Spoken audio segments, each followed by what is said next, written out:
নমস্কার, আমি নিমাই ঠাকুর। আমার সামনে যে গাছটি দেখতে পাচ্ছেন এটি হচ্ছে কালমেঘ গাছ। পাতাটি এরকম সরু হয়, অত্যাধিক তেতো হয়, কারণ এই গাছটি দিয়েই কিন্তু আপনি অবৈধ সম্পর্ককে বিচ্ছেদ করতে পারবেন বা দুই ব্যক্তির মধ্যে লড়াই, অশান্তি, ঝগড়া লাগাতে পারবেন। কি করতে হবে আপনাকে? এই কালমেঘ গাছ যে কোনো কৃষ্ণপক্ষযুক্ত শনিবার দিনকে এই কালমেঘ গাছের গোড়া থেকে একটু শেকড় তুলতে হবে। আপনাকে 1 আঙুল মাপে শেকড়টি তুলে আর জোগাড় করতে হবে। এই যে দেখতে পাচ্ছেন একটি কাঁটা, এটি হচ্ছে মনসা গাছের কাঁটা। এই মনসা গাছের কাঁটাকে নিয়ে আসতে হবে।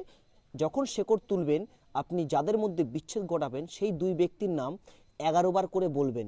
বলার পরে এই শেকড়টিকে একটি সাদা কাপড়ের টুকরোর মধ্যে রাখবেন এবং রাখার পর আপনি এই কাঁটাটিকে রাখবেন এবং সামান্য একটু আপনি মাটি দেবেন, শ্মশান থেকে নিয়ে আসা সামান্য একটু মাটি, ব্যাস। তারপরে এই পুঁটুলিটিকে আপনি ভালো করে গিট বেঁধে যেই দুজন ব্যক্তির মধ্যে বিচ্ছেদ করাবেন তাদের নাম আবার পুনরায় 11 বার বলে যদি কোনো গোপন স্থানে পুঁতে দিতে পারেন, দুই ব্যক্তির মধ্যে 72 ঘন্টার মধ্যে বিচ্ছেদ হতে বাধ্য হবে। নমস্কার, জয় মা কামাখ্যা।